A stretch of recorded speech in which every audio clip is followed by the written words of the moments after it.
चाहता हूं प्रशांत टंडन जी जरा आपके पास और आपसे भी समझूं। अब की बार किसकी सरकार 4 जून को क्या कुछ होने जा रहा है?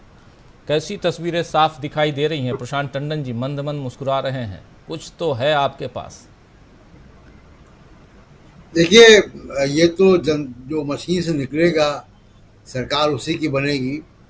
मैं सिफोलॉजिस्ट नहीं हूँ। जी। मैं चीज़ों को मैं कॉपी जांचने वाले का मन नहीं जानता हूँ कि उसने कितने नंबर दिए हैं। लेकिन मुझे एग्जामिनेशन हॉल में बैठे हुए लड़के का जो विद्यार्थी है उसका चेहरा जरूर दिखाई दे रहा है कि उसके सामने पेपर बहुत कठिन आ गया है और उसमें कुछ सवाल ऐसे भी है जो उसने पढ़े नहीं थे। तो ये ज़रूर दिख रहा है मोदी जी के भाषणों से कि देखिए, हम लोग इन्हीं सब चीज़ों से संकेत लगा सकते हैं।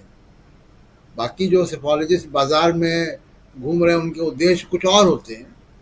और उस पे भी आऊँगा राजीव जी, जो आपने सवाल उठाया है सेफोलॉजिस्ट का, उस पर भी एक बात अपनी रखूंगा। लेकिन अभी मोटा मोटा राजीव जी ये है, जो एक सवाल हमारे सामने कि मोदी जी इस जिसको कहा जाए कि गटर शब्दावली में क्यों चले गए, जी। क्यों उनको इतना नारी विरोधी शब्द समझ में आया कि उसको बोलना चाहिए। एक बात मैं ज़रूर बता दूं यहाँ पे कि नीतीश कुमार की हो सकता है कि ज़बान फिसल गई हो, किसी और की हो सकता है ज़बान फिसल गई हो। मोदी जी के भाषण लिखित भाषण होते हैं। वो चुनावी भाषण भी टेलीप्रॉम्प्टर से पढ़कर देते हैं। ये कैमरे के फ्रेम में टेलीप्रॉम्प्टर नहीं दिखता है, लेकिन अगर आप वहां मौजूद होंगे तो आपको टेलीप्रॉम्प्टर दिखाई देंगे। तो लिखित भाषण होते हैं। लिखित भाषण में बहुत सोच समझ के मुजरा शब्द आया होगा, कहीं से कुछ होगा, उसका उसकी मंशा होगी। जैसा मैं कल भी कह रहा था कि मोदी जी के व्यक्तित्व में नारी विरोध है, उनकी परवरिश में है। वो वैचारिक जिस जिस विचारधारा से वो जुड़े हुए हैं वो विचारधारा स्त्री विरोधी है। तो उसमें मुजरा शब्द आना कोई बहुत अचरज की बात नहीं है।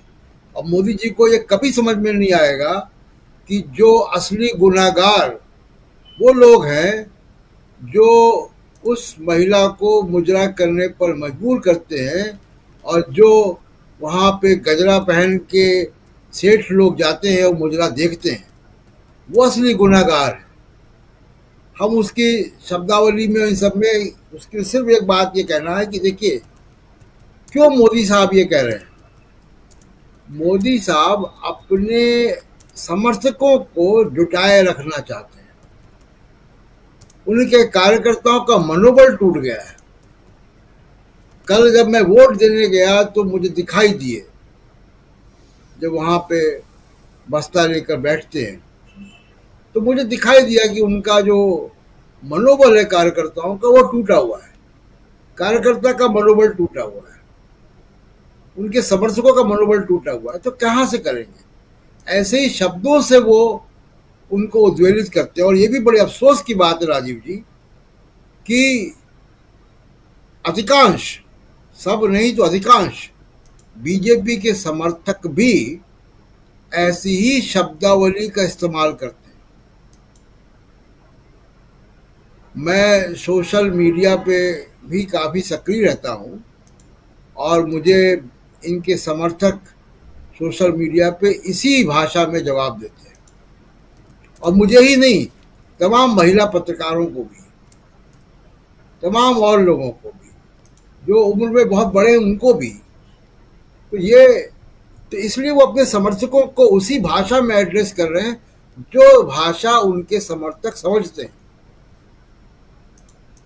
एक तो ये बात। दूसरी बात कि देखिए, विपक्षी दलों का जो कैंपेन है वो बहुत सुचारू ढंग से चला है। इस बात की तारीफ करनी चाहिए। उनकी उनकी एक भी भाषण में कोई विवाद नहीं हुआ। नुकसान कहाँ हो रहा है? ये मुजरा वगैरह शब्द इस्तेमाल करते हैं, भैंस चुरा ले जाएंगे, मंगलसूत्र, मटन, मछली।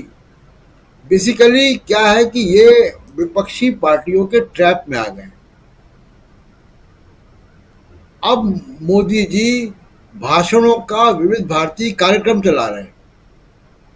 जिस दिन जिस दिन तेजस्वी यादव चाहेंगे कि वो मछली में भाषण दें तो मछली में भाषण देंगे।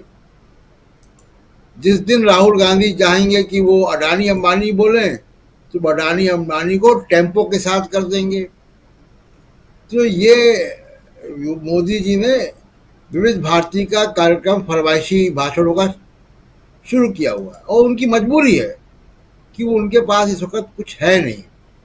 उसमें नुकसान कहाँ हो रहा है? नुकसान देखिए, जो हम लोग कई बार चर्चा करते हैं, तमाम सारे लोग भी चर्चा करते हैं, ब्रांड मोदी। ये किसने बनाया ब्रांड मोदी? ये ब्रांड मोदी बनाया कॉरपोरेट ने अपने हितों के लिए, अपनी मुनाफे के लिए, जनता के पैसे की लूट के ब्रांड मोदी बनाया गया। ये ब्रांड मोदी बनाया लालची मीडिया ने,